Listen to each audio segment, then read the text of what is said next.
Hi, Dan Plesac. How are you today? I'm doing good, Nikki. Sequestered here in the Northeast, kind of near ground zero. I'm in Weehawken, New Jersey, and I'm literally across the river from the epicenter of this coronavirus, and it is really eerily quiet. I live maybe an eighth of a mile from the Lincoln Tunnel, which gets you into the city, and there is zero traffic right now. It is the weirdest dynamic ever, and I'll applaud the people in New York, New Jersey. They've been told to stay home, and they've been doing just that. One of the reasons I reached out. You and I are such great friends, and when I saw these huge spikes in New York, I got scared for you, and I'm wondering what it's like to be kind of in the heart of things when you see those spikes. Scary. When you turn on the news and when you're watching the national news, whether it's NBC, ABC, Fox News, CNN, and the realization of the epicenter of it is like in your backyard, it really hits home. And being so close, I basically live on the Jersey side of the Hudson River. I can look out my balcony and I'm looking at the Empire State Building. I'm literally 25 yards from the Hudson River. I could throw a baseball from my balcony into the Hudson River opposite-handed. That's how close I live. And it's so eerie to look over there and to think that the insanity that the coronavirus has caused into the city, and I'm just on the other end of the river. So I'm not sure if it gives me a false sense of security, like it's okay or it's better here where I'm at on this side of the Hudson. But it has been a huge wake-up call to everybody in the sporting world, whatever world you want to be involved in. It's touched every corner of the earth right now, and it's pretty scary. Absolutely. Well, I can't help but notice your Phillies hat back there and your Emmy Awards. I'm guessing that you're doing some broadcasting from your house. How's that going? It's been different too, Nikki. We've been doing shows 3 days a week, Monday, Wednesday, Friday. You can see this is kind of my life back here. The Emmy Awards from MLB Network and some of my baseball stuff. It's been different. MLB Network, it was really strange a week ago, set up to where we drove to the network and somebody had set outside a computer and lighting and cameras and audio equipment and a microphone just set up to have our own kind of home theater, our home set. And it's been difficult. It's been difficult because shows that are so easy for us to do, you come into the studio, you have a meeting, you know what you're going to talk about, you sit on the set, you knock it out. There's an IFB, they're talking to you in your ear. And now we're doing everything like a lot of people. You're doing either by Zoom or vMix call. And there are certain times of the day. It's not only MLB Network, it's every news agency. And I think the more people that are on those lines, we're having a lot more difficulty. Somebody's screen is freezing up, audio we're not being able to hear. Basically what we're doing is we're doing a three-person show. We have a host, all three of the people that are on the air, myself, Robert Flores, Harold Reynolds, or Matt Vasgersian. We all live within a 15-mile radius here in New Jersey. And the hard part with this technology now is making sure that all three of us, our screens are working at the same time. There's the right kind of audio to be able to make TV and make it look presentable at home. So normally what would take us 45 minutes to do a 30-minute show, it's taking us up to 3.5 to 4 hours. So it's time consuming, more not the show itself, but making sure that all the phones and the cameras and the lighting are set up right.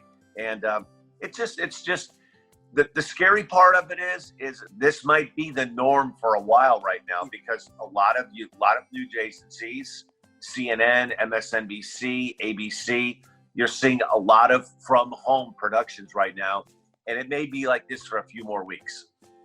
The one thing ABC has is plenty of news to talk about. I'm curious, from an MLB perspective, when there's no baseball, what do you guys do? Really good question.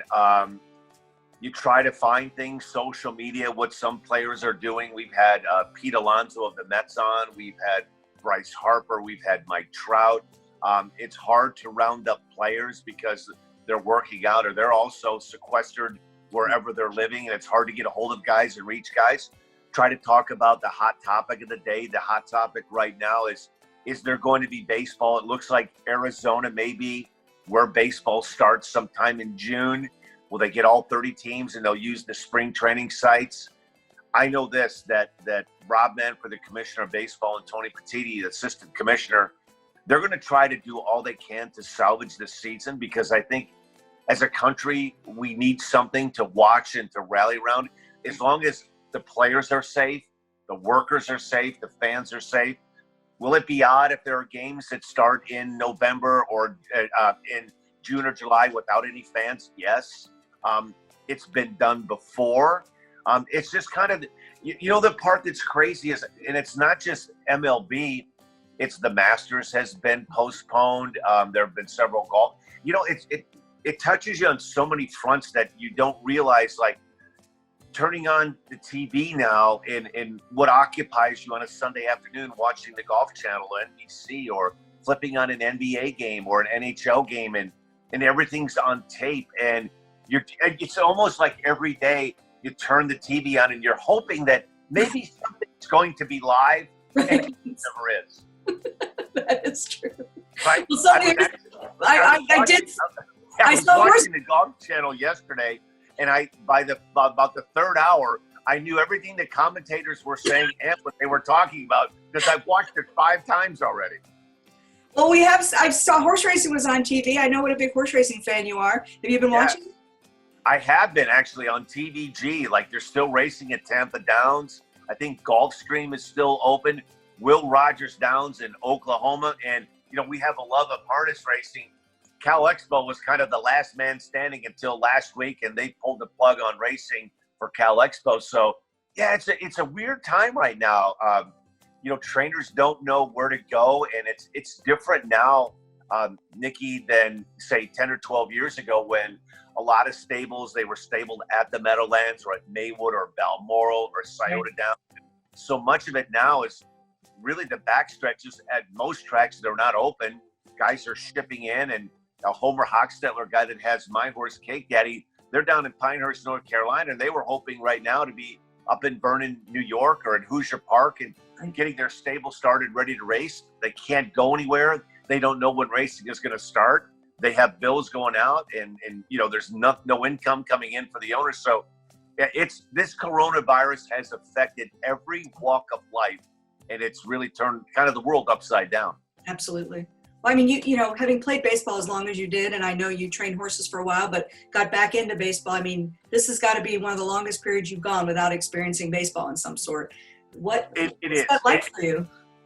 It's tough. You know what? And it has really made me appreciate what I do. And not that you ever take it for granted, but we all take things for granted, whatever walk of life it is. And you realize now when you go outside that stores are closing at 8 o'clock, and the world that we knew has been turned upside down. And and from every walk of life, we're being affected by it. I mean, who in their right mind ever thought that there would be a rush to get to the store to make sure that you bought paper towels or toilet paper? And now those things are like gold. You can't buy any hand sanitizers, and now we're talking about wearing the face shields or the face guards. They're none to be found. Finding gloves, to be able to go out, and it has just made everything in our lives. It's kind of turned everything upside down, and the normalcy that we all knew, our lives right now, nobody's life is normal right now. And I think it affects everybody. We were talking earlier. Sometimes you wake up and you have nothing to do, and I'm kind of a guy that I need to be on the move and on the go. And I find myself waking up in the morning and having nothing to do, and you're tired all day, and you're watching the same things, and you don't want to watch CNN, you don't want to watch Fox News, because everything is so doom and gloom, and you start to get consumed in it. And it's hard to stay upbeat when you're not able to go outside and expend any energy. And we're a society of being around people and talking and interacting, and now you're thinking twice about shaking somebody's hand, giving somebody a hug. And the world's changed so much in the last 4 weeks. It's just amazing. And just the idea of we had so much of our lives were wrapped up in wins and losses, and if you won, you were excited. If you lost, you were ready for the next potential to win. And now we don't have any of that. It is. And I can imagine, where you're at Ohio State University, you have a lot of, scholar athletes that are going into their junior year in baseball, the draft. You had got people in spring sports, track, baseball, golf, Cross. tennis, that all of a sudden their senior year is wiped out. So nobody knows what's going to happen. Are they going to get another year of eligibility and be able to come back? Well, what does that do for the Ohio State program that, you have incoming freshmen? Are you going to have too many players? What are you going to be able to do? And I mean, in the world of baseball right now, you touched on it, Nikki. Like, I'm so used to getting up and being preoccupied, and I never really realized how much my job, like, you get up in the morning and you're excited to look at what happened last night. What am I going to talk about this afternoon? Constantly having ideas, creative ideas for the show, players to talk about, teams to talk about, hot streaks to talk about. And now there's just that mental stimulation that gets you going. It's almost like I tell people this. When you're a baseball player, you can't wait till the season is over because you are so mentally and physically tired that when it's over, you want to take like 2 weeks and just, you don't want to do anything.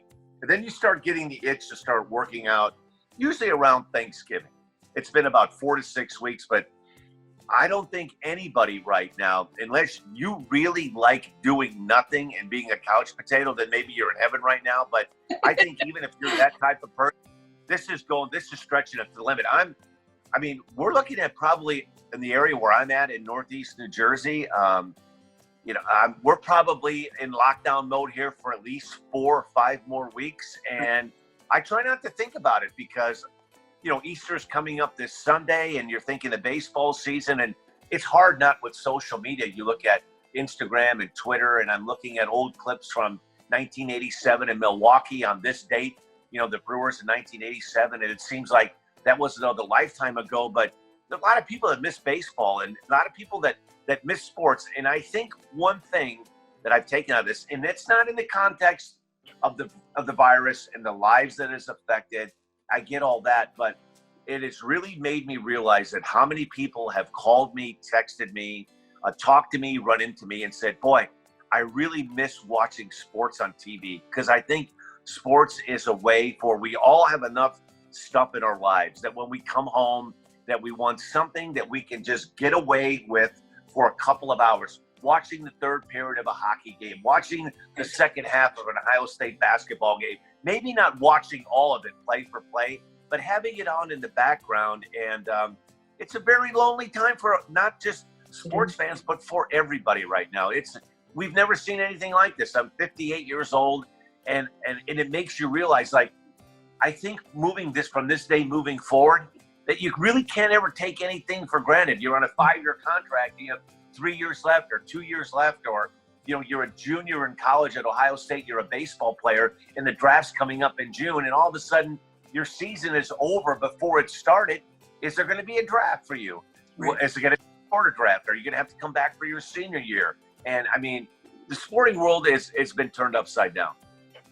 And I guess, the one good part is it'll also bring us out. You think about what happened after September 11th, Boston Marathon bombing, when we were at our lowest, it was sports that brought us out. You think that's going to be the case here?